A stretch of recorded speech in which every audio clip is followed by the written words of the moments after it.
Welcome back to Creating Cooperative Kids. I'm your host, Bill Corbett.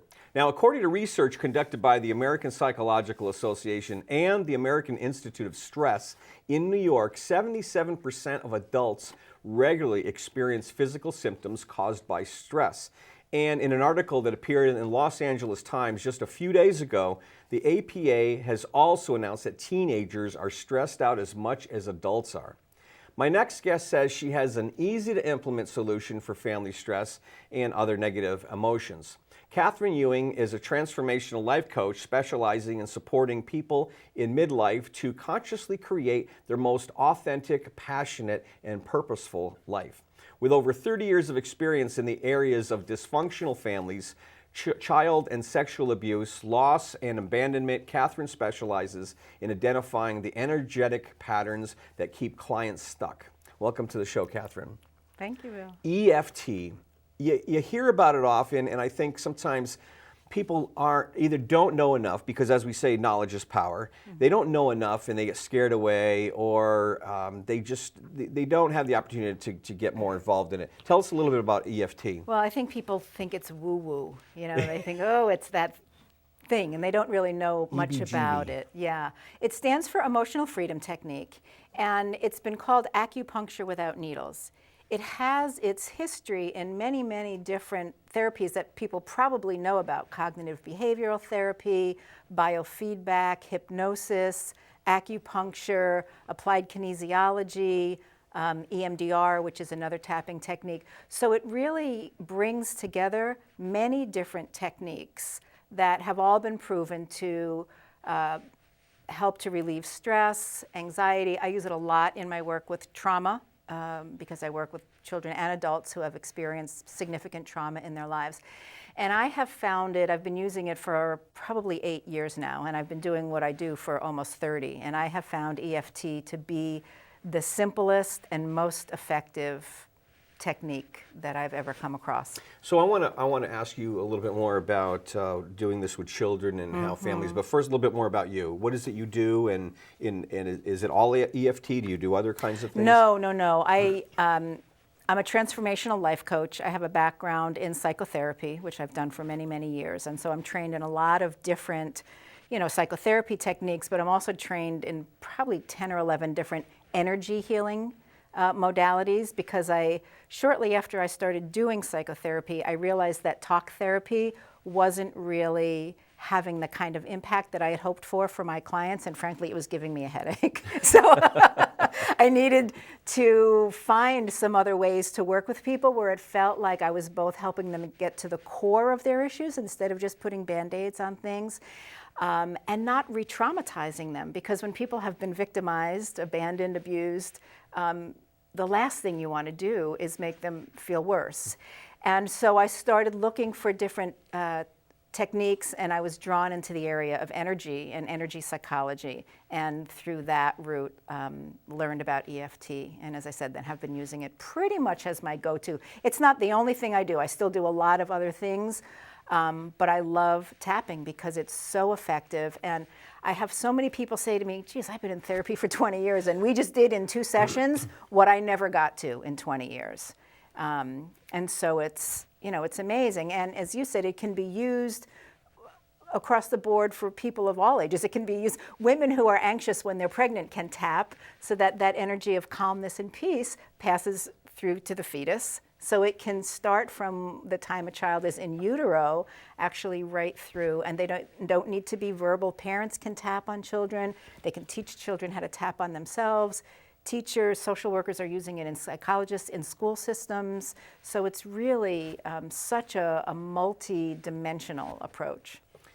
And I think that people hear about it and they're not really sure what it is. If families are watching, how would they go about getting that kind of help? Is the object to find someone like you who knows a lot about that can coach people into doing it? Well, one of the reasons I love EFT is that you can learn it, and it's very simple to do. So I love it because I can teach it to clients, and then they can take it home and do it on themselves between sessions, or with family members and loved ones, or with their children.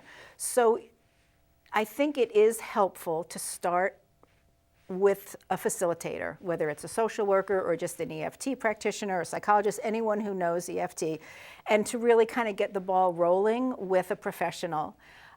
Because there's subtleties, and in the beginning when you're trying to learn the different points to tap on, it's easier to have someone walk you through that, because otherwise you're too much in your head trying to remember the points, and you don't maybe necessarily have the effects that you would like. But once you learn it and get more comfortable with the flow, it's really very simple to use. Well, I don't promote anything on the show that I myself don't believe in or support. So I do support this. But if parents want to find that, how do they find that? Is it to seek out someone who can show them first, and then they can do it with their family and their kids? I would recommend that just as a starting point. And Okay. there are, a number of different places you can look online. You can look up EFT practitioners in your area, or if you just want to look up social workers or psychologists, you can always ask them if that's a technique that they use. So just for the viewers who are not really sure what it is, can you describe a little bit what it is and how we can use it with children? Yes. So I naturally start tapping when I start talking about it. So as I said, it is called acupuncture without needles. The way that it works, you've heard of the amygdala, perhaps, the part of the brain that manages the fight or flight response. So when we're stressed and we go into that sort of slightly panic mode, what EFT has been found to do is that it works directly on the amygdala to calm it, so that we can bring ourselves back from that stressed out or panic mode into a place where we can more easily access the parts of ourselves that will make a better decision. So whether kids are having a temper tantrum and a parent taps on a child, or a child is having test anxiety and they do a little tapping under their desk before they take the test, or one of my favorite ways to have parents use it with children is as a bedtime routine. And literally, it's a sort of a tell the story technique. And they can just ask the child how their day was, what was good about your day. And they can either tap on the child or teach the child the points themselves and have the child tap, so they can talk about what happened during their day that was really good and cool, and maybe what happened during their day that wasn't so good. So it's literally like you're doing a clearing before the child goes off to sleep. So and I talk a lot about energy, any negative energies that that child may have experienced during the day or maybe holding in their energy field, literally get cleaned away before they go to sleep. So it sort of doesn't have the opportunity to take hold in their nervous system or energy field, or whatever language you want to use about that. So, we talk about washing your face and brushing your teeth, doing your external clearing. EFT is like doing an internal clearing, and then it promotes better sleep. And is it connecting positive thoughts, positive memories, connecting that to a particular touch on the body, so that it brings them back to that kind of feeling that they had, or is it more than that? It's not, that's more an NLP technique, which we get into with EFT, but it's not the basic EFT.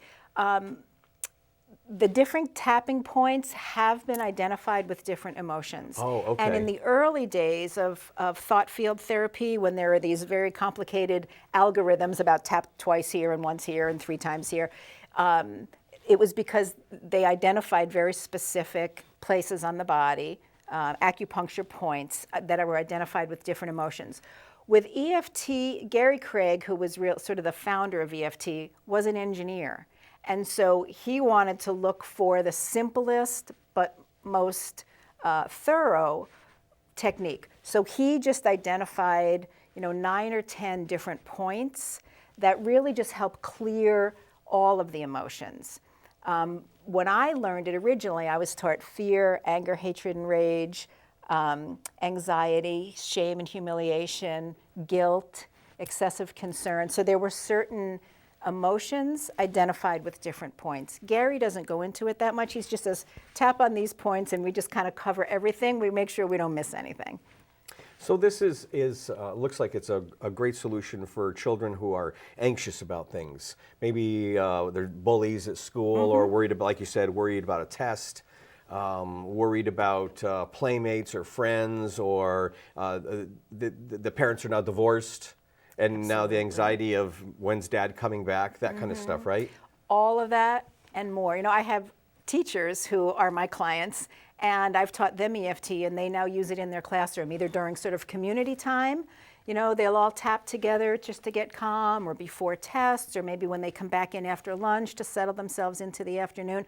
So it can be very easily integrated into a school day without taking a whole lot of time.